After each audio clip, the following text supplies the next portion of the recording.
2021학년도 동계방학 기간 비교과 프로그램 책으로 보는 세상 폭락의 역사 2부 마지막 영상입니다. 끝으로 자산시장의 폭락의 원인과 교훈에 대해서 알아보도록 하겠습니다. 먼저 자산시장의 폭락의 원인에 대해서 알아보도록 하겠습니다. 사실 자산시장의 폭락의 원인을 알아본다고는 했지만 조금 오해가 있는 것 같습니다. 자산시장의 폭락은 과열된 특이, 즉 버블에 수반되는 결과기에 정확히는 버블이 어떻게 발생한지에 대해서 알아본다는 말이 정확할 것 같습니다. 버블은 시대에 따라 그 양상이 제각각이지만 넓게 본다면 다음 4가지 조건이 조합되어 주로 나타나게 됩니다. 뉴 테크놀로지, 신기술, 뉴 월드, 새로운 시장의 탄생, 뉴 파티시펀트, 새로운 시장의 참여자, 하이 리퀄리티, 높은 유동성입니다. 먼저 신기술은 사람들에게 장밋빛 미래를 꿈꾸게 합니다. 신기술 사용을 능락하게 사용하는 벤처기업 혹은 마치 그런 것처럼 자신을 꾸미는 벤처기업을 보면 그 기업이 머지않아 대기업이 될 것 같고 세상의 부와 시장의 주도권을 거머쥘 것만 같은 환상에 사로잡힙니다. 그리고 이러한 기업을 꿰뚫어보고 투자한 자신이 부자가 될 것 같다는 생각 역시 들게 됩니다.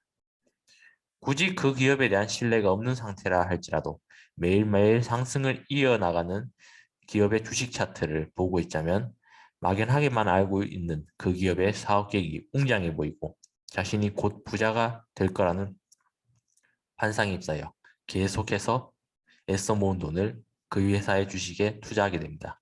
버블이 생겨나게 되는 거죠. 하지만 신기술이란 것은 대개 과대평가받기 마련이고 실제 사업으로서 자리 잡고 영업이익으로 연결되기까지는 신기술의 등장 이후 많은 시간이 요구됩니다. 법적인 문제가 있을 수도 있고요. 이내 이익이 안 되는 사업임을 확인하거나 혹은 시장의 통화량의 감소로 투자 은행들에서 신기술 관련 업종들에 대한 투자금을 회수하기 시작하면 신기술 관련 주식들은 연이어 하락하게 되고 꿈에서 깨어나게 됩니다. 버블이 꺼지고 폭락이 시작되는 거죠. 이는 역사적으로 가장 흔한 폭락의 매개였습니다. 본 프로그램에서 다룬 튤립 버블, 대공황에서의 자동차 산업, 닷컴 버블, 그리고 본 프로그램에서 다루지는 않았지만 철도 버블 등이 이에 해당합니다. 다음으로는 뉴 월드, 즉 새로운 세계, 즉 새로운 시장 역시 버블의 원인이 됩니다. 개발도상국들은 선진국들이랑 달리 개발이 미진한 만큼 잠재적인 경제 성장률은 선진국들을 훨씬 상회합니다. 이런 개발도상국 시장, 통칭 이머징 마켓에는 많은 투자가 이루어지게 되고 개발도상국들은 이러한 투자 자금으로 산업화를 진행하여 높은 성장률을 보여줍니다. 우리나라도 펀드나 ETF로 이머징 마켓 시장에 참여하는 게 가능합니다. 하지만 어느 정도 성장률이 한계에 달하거나 새로운 시장이 발견되거나 시장의 통화량이 감소하게 되면 이제 투자자들은 이머징 마켓에 대한 양털깎기에 들어가게 됩니다. 다른 나라 투자자들에게 있어서는 그저 이머징 마켓 시장의 펀드의 하락이겠지만 그 시장의 주 참여자인 자국민들에게 있어서는 대폭락 사태를 맞이하게 되는 것입니다. 본 프로그램에서 다루었던 아시안 외환위기, 즉 한국의 IMF, 그리고 역사적으로 있었던 수많은 이머징 마켓 투자, 특히 18세기의 신대륙 독립국가들에 대한 이머징 마켓 투자가 이에 해당합니다.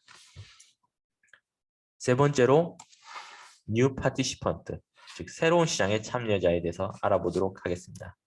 지금은 너도 나도 주식시장에 참여하고 있지만 사실 역사적으로 보면 주식 투자라는 게 이렇게 대중적으로 이루어지게 된 것은 그리 오래되지는 않았습니다. 17세기 암스테르담 거래소 시절에는 정말 극소수의 사업가들이나 귀족들만이 시장에 참여했고 이때 주된 거래 대상이었던 동인도 회사의 주식이나 은행의 채권은 일반인들은 도저히 살만한 금액으로 거래되지 않았습니다. 이러한 것이 18세기 영국 익스체인지 앨리 설립 이후 관심과 시간이 있는 중위층 이상의 사람들이라면 참여할 수 있을 정도로 증권의 가격이 낮아지게 되었으나 여전히 주식 거래를 할 수 있는 장소는 제한적이었으며 많은 시간이 빼앗기는 일이었습니다. 그러다가 차츰 참여자가 늘어가다가 20세기 통신기술의 발달을 통해 정보나 전화로 주식 거래가 가능하게 된 것입니다. 주식 거래의 낭비되는 시간과 공간적 제약, 그리고 번거로움이 압도적으로 줄어들게 된 것입니다. 그리고 이 시기 여성 해방과 맞물려 여성들도 주식 거래에 참여하게 되면서 주식시장의 참여자 수는 기하급수적으로 늘어나게 됩니다. 하지만 전화를 통해 참여자 수는 충분히 확보되었으나 그래도 중개인을 상대해야 하니만큼 그렇게 자주 거래가 이루어지진 않았습니다. 하지만 20세기 후반 인터넷의 발달로 인해 HTS가 나오고 이제는 중개인조차 거칠 필요가 없게 되었습니다. 직접 투자가 가능하게 된 것이고 사무실이나 집에서 원한다면 마음껏 사고 팔 수 있게 되었습니다. 이후 스마트폰의 발전으로 인해 MTS가 나오게 되고 이제는 집이나 사무실일 필요도 없습니다. 언제 어디서든 지하철 안에서도 등산을 하면서도 주식 거래를 할 수 있게 되었습니다. 이렇게 역사적으로 주식 참여자 수와 주식 참여 기회는 계속해서 늘어만 갔고 접근성은 낮아져 갔으며 시간적 공간적 제약은 갈수록 줄어만 가고 있습니다. 그리고 시장 참여자와 참여 기회의 증가는 시장의 현금 증가를 의미합니다. 그런데 한번 보시죠. 이렇게 주식 참여자가 폭발적으로 늘어나는 시점 직후에는 늘 버블이 생기고 폭락이 발생합니다. 사실 당연한 건데 특별한 계기로 시장 참여자가 폭발적으로 증가했을 때 그 참여자들은 포트폴리오 같은 건 고려도 잘 안 하고 과도하게 주식을 매입하는 경향이 있습니다. 신용까지 써서 말이죠. 이는 곧 버블을 의미합니다. 그러다가 중앙은행의 금리 인상 정책으로 인해 예금금리나 대출금리가 인상되면 어떻게 될까요? 주식도 좀 하다 보면 돈이 잘 벌리는 게 아니란 걸 깨닫게 됩니다. 그러다가 예금금리가 오르다 보면 자신의 1년 수익률 정도의 예금금리가 나올 수도 있습니다. 근데 예금은 주식보다 리스크가 현저히 낮습니다. 당연히 개인이나 기관이 자신의 자산 중 일부를 예금으로 전환하겠죠. 그리고 신용을 사용하는 사람들의 경우 대출금리가 높아지니 신용거래를 유지하기가 부담스러워지는 일이 발생될 겁니다. 급속하게 시장에서 돈이 삭게 된 겁니다. 이렇게 폭락이 발생하는 겁니다. 본 프로그램에서 다룬 것 중 대공황, 다콤버블 시기가 이에 해당하며 본 프로그램에서 다루진 않았지만 18세기 영국 익스체인지 앨리 폭락 사태 그리고 바로 지금의 폭락 사태 역시 저는 이에 해당한다고 봅니다. 마지막으로 높은 유동성, 즉 시장의 통화량의 증가입니다. 사실 따지고 보면 앞선 모든 원인들이 단독으로 일어나지 않았습니다. 여러 원인들이 조합되어서 일어났습니다. 그중 필수적으로 조합되는 것이 바로 높은 유동성입니다. 생각해보면 단순한 일입니다. 투자라는 건 대체로 예금 금리가 낮으니 그 대체제를 찾기 위해서 시작하는 게 대부분입니다. 시장 참여자가 늘 때 통신기기의 발전으로 접근성이 낮아진 것도 있지만 궁극적으로는 예금 이자가 너무 낮기 때문에 낮은 상황에서 이제 투자도 이제 예전보다 쉬워졌으니 이제 투자를 하기 시작하게 된 것입니다. 그리고 대출금리가 낮으니 기존에 신용을 써서 투자를 하기 부담스러웠던 사람들도 신용을 사용하여 투자를 하게 될 테니 시장에 유입된 돈은 기하급수적으로 늘어나게 될 것입니다. 그러다가 중앙은행이 금리 인상을 해서 유동성을 회수하면 어떻게 될까요? 사람들은 다시 예금으로 돌아가게 될 거고 신용을 써서 투자하던 사람들은 높아진 대출이자 때문에 신용을 사용한 투자를 포기하게 되니 곧 시장의 하락으로 이어집니다. 이게 심하면 바로 폭락인 것입니다. 거의 대부분의 폭락 사태가 이에 해당합니다. 대공황, 닷컴버블, 그리고 현재 이르기까지요. 다만 염두에 두셔야 될 것은 버블과 폭락이라는 극적인 사태는 이 중 하나의 원인, 단독으로는 일어나지는 않습니다. 이것들 간의 조합 또는 다른 사회 경제 간 원인 간의 조합으로 일어나기 마련입니다. 그럼 다음으로는 교훈에 대해서 알아보도록 하겠습니다. 여기서 제가 이야기하는 것들은 사실 폭락에 대한 대처, 즉 예방이 아닙니다. 폭락 직전에 맞춰 시장을 나가는 것은 너무나도 어렵고 그렇다고 폭락이 예상되니 남들이 돈 버는 것을 가만히 구경만 하고 있는 것도 너무 괴로운 일입니다. 그래서 예방보다는 그 외의 대처에 초점을 맞춰 이야기 드리겠습니다. 폭락이 발생했을 때 여러분들의 자산이 갈수록 줄어드는 것을 보고요. 공포와 조급함이 생길 것입니다. 이때 공포에 질려 무턱대고 손절을 하시지는 마시기 바랍니다. 물론 익절은 괜찮습니다. 아니 좋습니다. 일절로 굴린 현금으로 더 나은 기회를 잡을 수 있으니까요. 하지만 손절은 여러분들이 손해를 보고 파시는 것이기에 신중하게 결정하실 필요가 있습니다. 우선 주식이라면 여러분들이 투자한 기업이 견실한가를 살펴보십시오. 이 기업이 안정적으로 영업이익상 흑자를 기록하고 있는지, 사업의 전망이 어떤지, 매출 대비 영업이익이 견고하고 영업이익 대비 순이익이 견실한지를 보시기 바랍니다. 그리고 기업이 위기 상황에 버틸 수 있을 만큼 현금을 많이 확보하고 있는지, 부채 규모 역시 너무 큰지를 확인하시기 바랍니다. 이는 기업의 펀드멘탈을 확인하는 과정으로 적어도 위와 같은 조치를 거쳤을 때 문제가 없다면 그 기업은 망하거나 상폐될 기업은 아닐 것입니다. 다음으로는 자산 자체에 대한 평가를 하시기 바랍니다. 만약 여러분이 투자하시게 된 게 주식이 아니라 다른 투자 자산이라면 자산 자체에 대한 평가가 첫 번째 단계가 될 것입니다. 주식이라면 퍼 등을 통해 기업의 펀드멘탈에 대비하여 주가가 너무 고평가되어 있는지를 확인하시고, 부동산이라면 입지나 거래량, 원자재라면 수요와 공급 추이, 재고량 등을 확인하시기 바랍니다. 주식의 경우 기업의 펀드멘탈이 견고하고 주식이 과대평가되지 않았다면 계속 보유하고 계시기 바랍니다. 다른 투자 자산이라도 자산에 대한 평가가 견실하다면 보유하셔도 좋을 것 같습니다. 물론 기업의 펀드멘탈이 부실하고 주식이 과대평가되어 있거나 자산이 과대평가되어 있다면 해운을 빕니다. 어느 시대나 새롭고 혁신적인 기술과 이를 사용하는 상품은 사람들의 눈을 끌기 마련입니다. 그러다 보니 자연히 기술과 상품을 개발하는 기업의 주식이 신기술을 개발하는 기업의 주식이 과대평가받는 일, 즉 신기술주 버블은 역사적으로 계속해서 반복되어 나타났습니다. 대공황 직전의 자동차 산업, 닷컴 버블, 그리고 본 프로그램에서는 다루지 않았지만 19세기 영국의 철도 버블이 일종의 신기술주 버블이라고 볼 수 있을 겁니다. 튤립 파동 역시 화훼 산업에 대한 과잉 기대로 촉발되었으니 이러한 현상 중 하나로 볼 수도 있을 겁니다. 최근의 메타버스나 NFT 관련 기술주의 급등은 분명히 신기술주 버블의 사례 중 하나일 것이며, 코인 투자도 신기술과 신개념에 대한 기대가 적지 않은 부분을 차지하기에 신기술주 버블과 유사하다고 볼 수 있을 겁니다. 하지만 신기술 관련 주들이 주목을 받고 급등한다 한들 짧게는 1년, 길게는 수년 안에 폭락하게 됩니다. 왜냐하면 새로운 기술이 과잉 기대를 받는 것처럼 신기술 관련 기업들도 실제 회사의 사업성이나 수입성 이상으로 평가받게 되고, 기술에 대한 과잉 기대가 깨지게 되는 것처럼 회사에 대한 기대임 역시 반복되는 저조한 실적에 깨지기 마련이기 때문입니다. 거기다가 코스닥이나 나스닥에서 적자 기업은 몇 년 안에 상장 폐기되기 마련이기에 이런 신기술주에 투자한 돈이 단순히 줄어든 수준이 아니라 아예 다 종이 조각이 되어서 0이 되는 것도 허다합니다. 하지만 신기술주 버블과 폭락을 거쳐 살아남은 견실한 신기술주 기업들은 신기술이라는 꼬리표를 떼가 된과 동시에 장기간에 걸친 우상향을 이루게 됩니다. 대공황 이후 포드나 제너럴 모터스가 그랬고, 닷컴 버블 이후 아마존이나 구글이 그랬듯이 말입니다. 하지만 신기술주 버블 폭락 이전에는 어떤 기업이 상폐되고 어떤 기업이 살아남아서 아마존이나 구글처럼 될지 감히 알 수 없었습니다. 그렇게 저는 신기술에 대한 투자를 할 때 버블 시기에는 잘 투자를 하지 않습니다.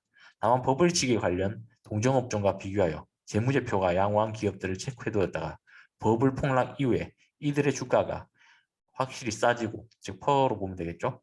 여전히 양호한 모습과 전망을 보인다면 그때 투자를 시작하여 장기로 가져갑니다. 짧은 시간에 높은 수익을 올리는 투자 방법은 아니지만 하이리스크를 피하면서도 괜찮은 수익을 올릴 수 있는 방법이라고 일단 저는 생각합니다. 이유는 단일하지 않지만 역사적으로 신용 경색에서 발생하는 금융위기는 늘 있어 왔습니다. 남해 버블이나 대공황, IMF, 서브프라임 모의 사태 등이 이에 해당합니다. 대개는 개인과 투자 기관이 특정한 영역에 과도하게 투자하여 현금 보유가 낮아진 상황에서 금리가 인상될 때 발생하는 경우가 많긴 한데, 이것이 위기 수준의 신용경색으로 이어지기 위해서는 몇 가지 조건이 있는 것 같습니다. 첫째로는 이야기한 대로 개인과 투자 기관이 특정한 영역에 과도하게 투자해야 하며 이러한 과도한 투자가 현금 보유를 낮추고 유동성을 저해시키고 셋째로는 투자 적지 않은 부분이 신용대출이나 레버리지로 이루어져야 하고 넷째로 투자 능력이 부실하거나 부도, 현금 부족 등의 문제가 있어야 하고 다섯째로는 금리가 인상되어야 합니다. 여섯째로는 금리 인상과 맞물려 신용대출이나 레버리지 지급 부담이 가중되거나 이자 지급에 곤란을 겪거나 아니면 은행에서 투자 영역의 부실에 대한 우려로 대출 연장을 거부해야 하고 일곱 번째로 이제 방금 얘기한 이유로 연쇄적인 상환 미비로 신용경색이 발생해야 합니다. 마지막으로 이러한 사태가 예금자이나 투자자들의 공포로 이어져 뱅크런이나 특정 자산에 대한 대규모 환매로 이어져야 합니다. 물론 대강과 같이 아예 원인들에서 비껴난 경우도 있고 대체로 뱅크런까지 가는 경우는 잘은 없습니다. 어차피 중앙은행이 존재를 하니까요. 개인적으로 이러한 신용위기에서 촉발된 금융위기는 무척 위험하고 드물기에 저도 실제로 이제 이 기회를 살려서 투자를 해본 적은 없지만 가족 자체는 거의 비슷하게 진행되기에 하나 이제 투자 방법을 가정해 볼 수는 있을 것 같습니다. 근데 저도 해본 적이 없기 때문에 따라하지 마세요. 절대로. 그냥 듣기 마십시오. 먼저 과정부터 살펴보면 첫째로 금리 인상 이후 대규모 신용경색이 발생하고 두 번째로 이제 금융시장의 붕괴, 즉 뱅크런이 발생하고 셋째로 정부 당국의 조치로 금융시장의 회생이 발생을 하고 일어나고 넷째로 실물 경제가 회복하게 됩니다. 첫 번째 단계가 발생하면 어차피 한동안은 자산시장이 오를 일이 없으니 빠르게 이제 익절할 수 있는 걸 익절해서 현금화 시켜두는 게 좋습니다. 그리고 확보된 현금을 금융시장 회생 이후에 투자하시길 바랍니다. 금융시장이 회생했다고 해서 주식시장이 빠르게 회복되지는 않습니다.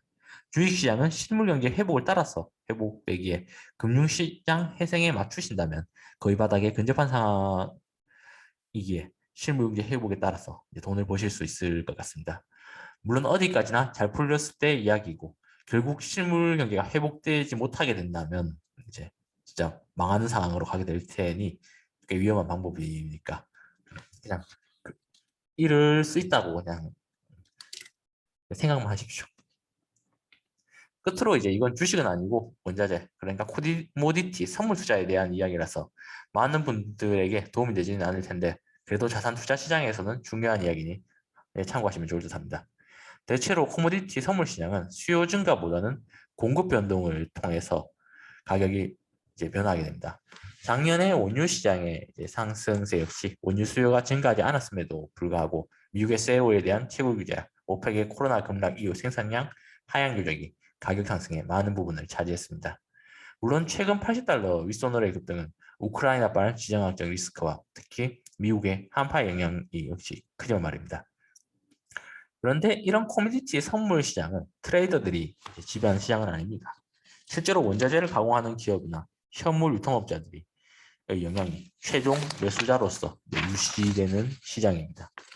그런데 원자재의 가격이 상승하면 상품의 가격이 상승하고 최종 소비자들이 소비를 줄이기 시작합니다.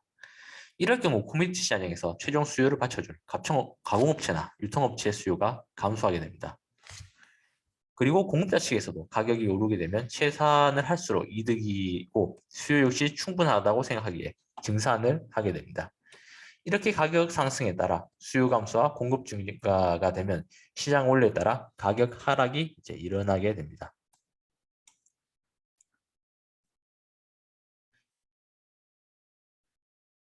여기까지는 이제 일반적이고 자연스러운 이제 시장의 진행입니다. 하지만 경우에 따라서 가령 시장 가격 상승에도 불구하고 증산을 하지 못할 때 트레이더들의 과잉 거래로 실제 수요 감소에도 불구하고 가격이 계속해서 오르게 됩니다. 이때 수요자들은 시장을 이탈하거나 수요를 최소화하게 되죠.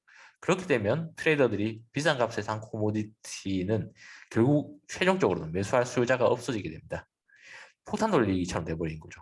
더 이상 수요가 없고 만약 그 시점에 증산까지 발생한다면 코모디티의 가격은 폭락하게 되고 과잉 매수를 한 트레이더들은 큰 손해를 이제 보게 됩니다. 물론 요즘 시대에 이건 예측하기가 좀 쉽습니다. 당장 특정 코모디티의 재고량을 웹에서 바로 확인할 수 있으니까요.